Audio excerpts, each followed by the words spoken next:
Hi there, how's it going? I'm Brian with FactBox, and in this quick video, I want to show you how the software works, show you some of the features, and show you why so many litigators love FactBox for organizing and managing the facts in their cases.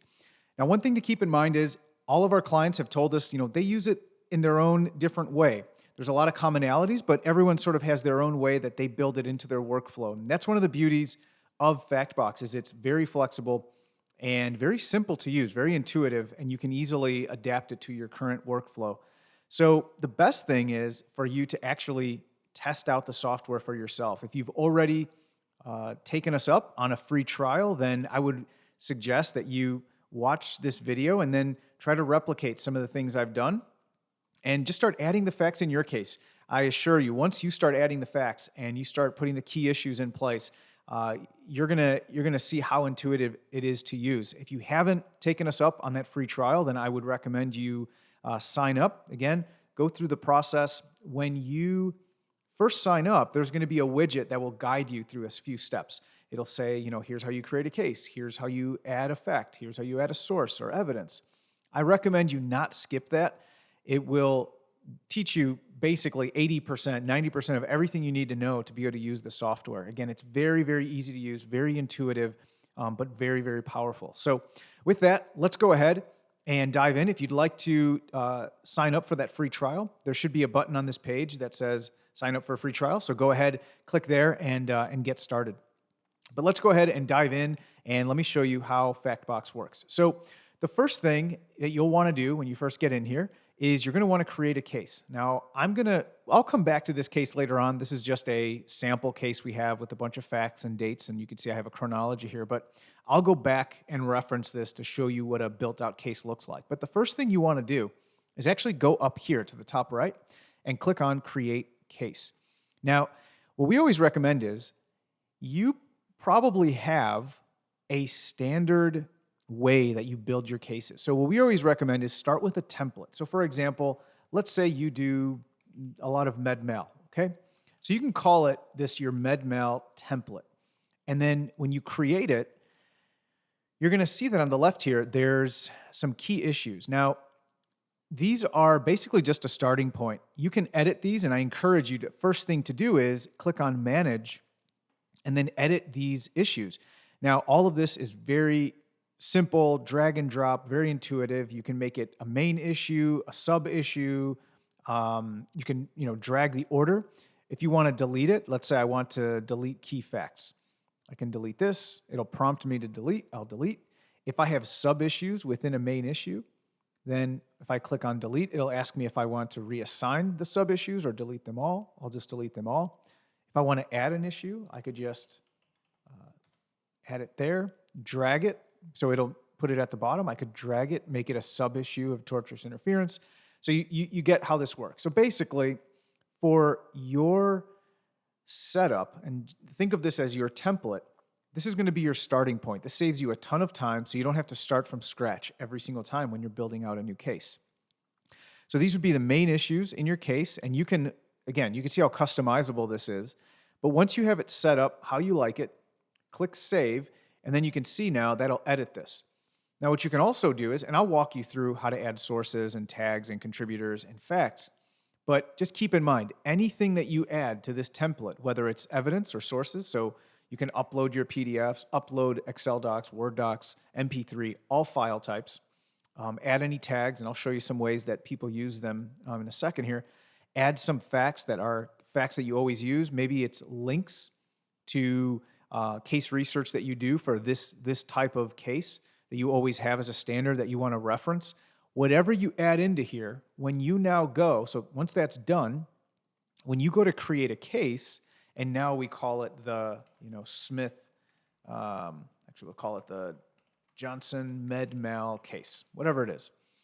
If you go to copy an existing case, by default, it pulled that one up. But you can scroll down, look for your med-mal template, click Create, and now you'll see the name of it is the case you just created, but it kept those issues. And again, it would have kept the sources, the tags, the contributors. So if you had co-counsel or other litigators in your firm that are working on this case, any facts that you had in the template will all copy over.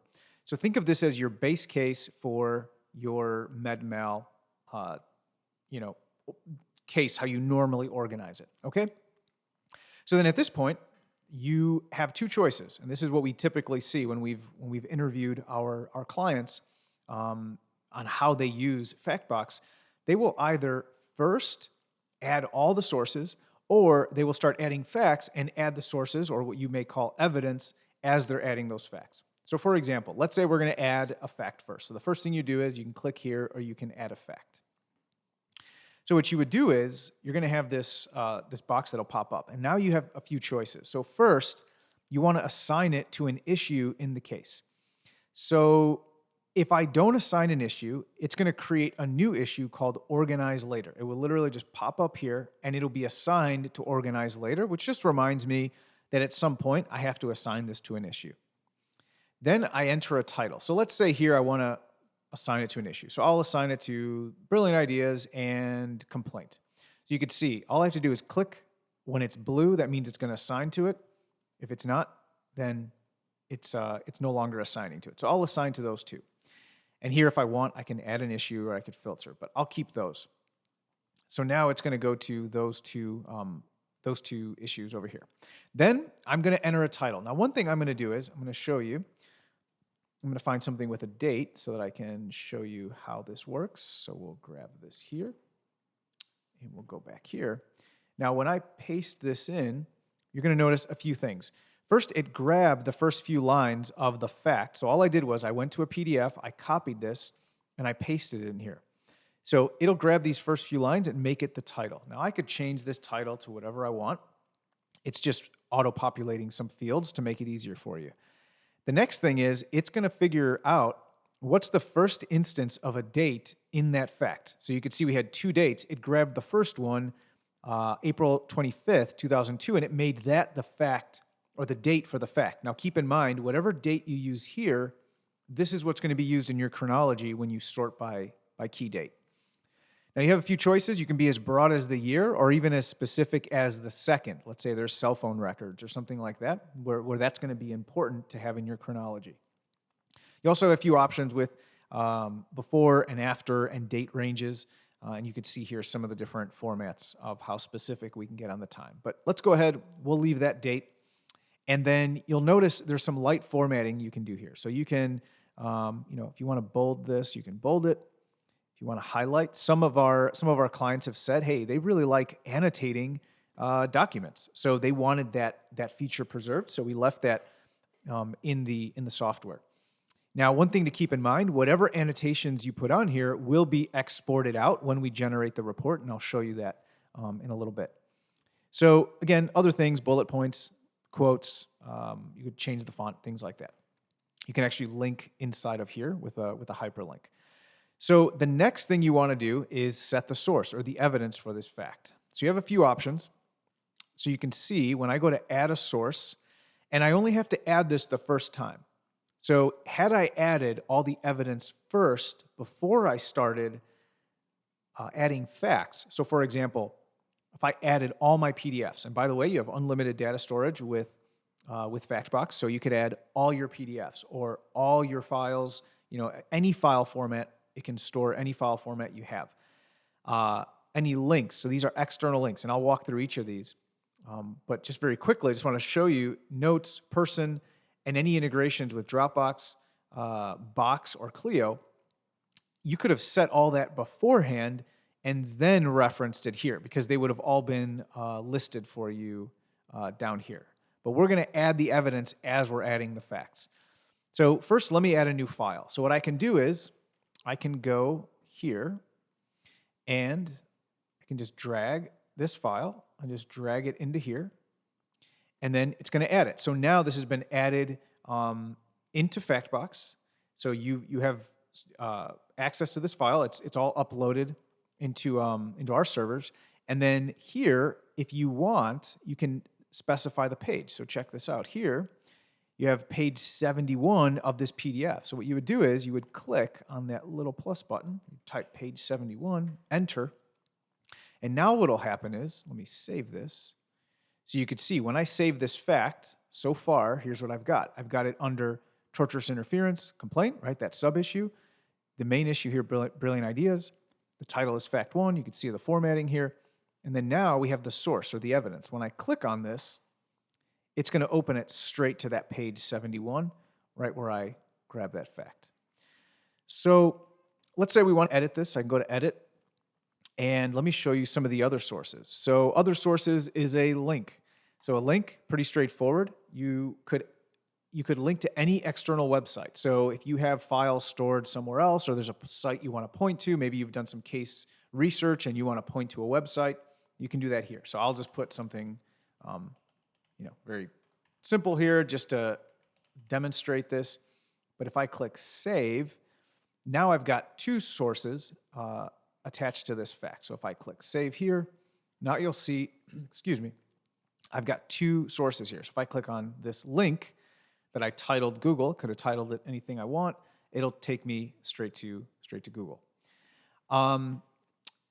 So let's go through a couple more sources, and then we'll look at the tags. So if we go to sources, other sources are a note. This is basically just a text box. So sometimes our clients have told us they want to keep things just confidential, and as much as they want to say is, conversation with client. And again, it's attached to some date, right? There's the date. This is the fact. And when I save this, now you can see the source is conversation with client. That's a third source that's attached to this now. If I go to set sources, you can see there's a person. So this is where you would put the witness's name. You could enter these other fields if you would like. However, the only one that's required is just a name, so you can reference the person. So if it's John Smith, then we'll click save, and now, just as before, you'll see John Smith will be added. Now he'll be a source, and I'll show you how once we have the sources, how we can start filtering based on these different things that we have here, these different tags, sources, and facts. And we also have integrations with Dropbox, Box, and Clio. So if you use those, we have integrations built in. So these are direct API integrations, which means if you did use Dropbox, for example, you would navigate here to the exact location of the evidence in Dropbox. It would form a link, and then when you click, it would take you straight to the document. Same thing with Box and Clio. So that is the different sources. And then the next is tags. So everyone uses this a little bit differently. I have heard of some of our clients using this as a second filtering option. So for example, if they're putting this fact in and they go, well, I think this might be harmful info. I just want to review this later on. Or I've even seen or heard of clients telling us, because everything is end-to-end encrypted, we literally can't see what you're putting into your cases. We can't, it looks like gibberish to anyone outside of you and your contributors in the case. So we use the highest level of encryption. Everything is completely secure. So what we've done is we've asked our clients, how do you use it? What are some of the tips and tricks and ways in your workflow that you use it? And one thing they've said to us is when they add a tag, they might also add the person that they're deposing. So maybe this is, Karen Smith, and they just want to tag everything that relates to a deposition that they're preparing so that they can later filter on just Karen Smith in this case. So again, you can see how it's very simple, very intuitive, but there's a lot of ways that you can use it to build into your current workflow. So you don't have to feel that you're restricted and you have to use the software a certain way. We really just want to make it simple for you to upload your facts, upload your evidence, and then use the powerful sorting features that we have to start gaining insight and start actually being able to interpret the facts and build your case. So if I now click save, you'll see that these tags will be added. And I can customize this view. So right now, these are the columns I'm showing. You can see from left to right, key date, title, content, sources, tags.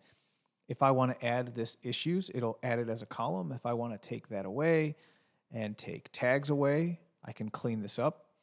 And then however this looks, I can then click on generate, and it'll generate a report. It is a editable Word document. So you can go in here, you can edit this, change it however you want. You can see it kept that formatting. It created this table. You can print this out, take it with you to your case, take it with you to your deposition, hand it to the client, whatever you'd like to do here. So at this point, I just want to show you an alternative way that you could have done this, which is you could have gone to sources and you can see all the different source types. And you could have just gone in here and uploaded all the files. You could have created all your links first, created all your notes. And then what would have happened is when you went to add a fact, that would have been available to you here as a source. You could see I already added these from this fact. So now I can just reference them again. And if I wanted to reference a separate page, then it's already here. So I can just reference a separate page. And when I put this fact in, it's going to open to page 50. And again, you can upload all your documentation, everything you have, into FactBox or reference it in a separate location where it's already stored. So once we start adding these things, you can see now it starts counting up the different categories here. So we have 7 issues, 4 sources, 2 tags, 1 contributor. If you wanted to add other contributors, you could add them here. Just simply type in their email, click add. They'll get notified that you've added them as a contributor, which is an additional seat on your FactBox account. And then you could see here how we have the facts. Now, I want to show you some of the ways that you can view the facts in different layouts. So if you see here, you could view by issues. Well, now I can view by key date. So 2002, April 2002, April 25th. If you remember, that was the date for this fact. That's what's used in our chronology. Now, I only have one fact here with one date, but if I had different dates, so actually let me just add a fact really quickly. This over here, we'll call it, let's grab this here. I'll just say 8/1/20. Okay. And we'll just say here, set the source. Let's say I'm still going to put this as John Smith, and we'll skip the tags. So now when I click save, you can see I've got 2 facts, and now we have our chronology here. So here you can see that it's showing it ascending. If we just click on here, it'll just flip it around, and then it'll show us descending in our chronology. So we could see it by key date. We could see it by sources. So if you remember, we had the 4 different sources. So now we're seeing only the sources or the facts in order of the sources. We can only see it by certain ones. So if we click here, we can unselect all of them, select just the persons, or select just a particular person and see the facts associated with them. We can see just the links. We can see the file and the links. You get the gist here. So we can see it by key date, sources, which we have. We could also see it by tags. And if I only want to see, this is what I was saying before, if I only want to see the tags that are tagged Karen Smith, the facts that are tagged Karen Smith, now I can see this and I can generate this, take it with me to that deposition, for example. And I can select them all by clicking on this little blue circle down here. I can also see by contributor. So I was the only contributor, so it shows me. If there were multiple contributors, you could see which facts they contributed to the case, and by the creation date. So I'll go back to issues. Now there is a secondary filter, which we can filter here, and you can see we can now start layering our filter. So I could say all issues that only have John Smith as the source. Or I could go key date, but only show me key date ascending with only these sources or with only these tags. So you could see how it gets very powerful because now we start layering on different filters, different sorting, and that's really what makes FactBox so unique and so powerful. Again, very intuitive to add the facts, very easy to upload everything. But then when you start using the sorting features, the keyword features, that's where you can start sort of putting a picture together with the facts and start interpreting them and better managing them. So that's a basic walkthrough. I'll show you kind of what a case would look like if we had more in here, kind of filled out. You can see this is now a longer chronology. You can see more dates. And you see how we can filter down. If we only wanted to see 1999, you can see we went down to the second here with some of these. So it's a full chronology with all of our facts, and we can filter out by source as well. I'll show you here are the sources. And again, we can look at only the Dropbox files, or we could look at only the the specific notes that we made, or only certain persons. So if we unselected everything and went down, and we only want to see the Peyton Manning facts. So in this sample case, we could see all the Peyton Manning facts you see. There's a lot of gibberish in here. We were just testing out different facts, uploading as an example. But you can see here, we're only looking at Peyton Manning facts as a chronology as well. So you can see how powerful this is in building out your cases, and again, or in managing your facts as you're building out your cases. And when you go to generate, you have this this option to generate it as this table, or you can generate it as a memo, which again is really convenient. We've heard from our clients this is very convenient for building out a quick memo to hand to their clients. And again, when I click generate on this, it's going to export it out in an editable Word document that will have it'll look basically exactly how it looks here. So if you manage certain fields, you remove certain fields, that's how it's going to export it out when you create the Word doc. So if you have any other questions, again, I would encourage you to go ahead and start a trial. When you start your trial, you're going to have that widget. Go through it. Don't skip it, because it's going to walk you through some of the things I just showed you, and it's going to allow you to get up to speed really quickly. If you go to the Info tab, you're going to see there's a help page. So if I go to this help page here, you can see there's tons of documentation. It'll walk you through any specific questions that you have. Obviously, if you have any questions during your trial, please reach out to us at team@getfactbox.com, and we'll answer any question you have and make sure you get your answer right away. Now, if you scroll all the way to the bottom of this help page, you're going to notice there's an app. And we have a little applet. And what this allows you to do is, when you download this, when you are in FactBox, so let me go back to my case here, our Johnson Med Mal. When you're here, you're going to have this little applet that's going to be on your desktop. So this will be installed on your desktop, and you don't have to be logged in to the FactBox app. You can just have this. So for example, if you're just looking at some evidence and you see this and you go, oh, okay, I want to just add this fact, you can just pull up this app without logging into FactBox, because FactBox is all cloud-based, so there's no software for you to download. This applet is optional if you want to download it. You don't have to keep anything updated. You can work off any device, any computer, any location. You don't have to have updates on your computer with not downloaded onto your desktop or laptop. It's all cloud-based. And you can download this if you would like, and what it allows you to do is you can just add a fact straight into your case on FactBox. So you could see I can choose the case. Let's say I do organize later, put the title as Fact 3 in this case. I'll just put the year, so 2021, and just paste it in, go through the same process. You can add your source, call it here. This was page 71 again, and just go ahead and save. And now I can just close the applet down and just keep going. I never had to log in. Now when I go into FactBox and I go back, when I finally log into the desktop, you could see that's been added. So that applet is really convenient, and again, it's optional. A lot of our clients say they love it because it allows them to quickly add facts without having to go log into FactBox and do everything there. And if you choose not to download it, that's fine, because again, it's all cloud-based. You don't have to download any software onto your computer for FactBox. If you have any other questions, please let us know. You can also go to your user profile here, and if there are any integrations that you want to add, go to My Firm, and you go down to the bottom here, and you can see the different integrations. We have a full Clio integration. It'll pull all your matters over into FactBox. And we also have time tracking for Clio as well. And then you have the option for your payment plans. We do monthly or yearly pricing.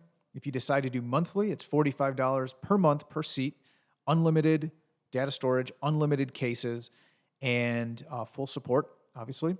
And then yearly, if you decide to pay for the year in advance, it works out to $38 per month per seat. So just select, and you can upgrade to your paid plan. Otherwise, that's it. Again, very simple to use. And what I would, again, say is take the trial. If you haven't, use it. It's completely free. Anything that you add in there is available to you when you upgrade to a paid plan. And if you have a trial, then if you haven't used it, start using it and actually start adding facts and seeing how you can use FactBox for your firm. If you have any questions ever, please email us at team@getfactbox.com. We're very responsive, and we will get right back to you. So that's team@getfactbox.com. Otherwise, have a great rest of your day, and we'll talk soon.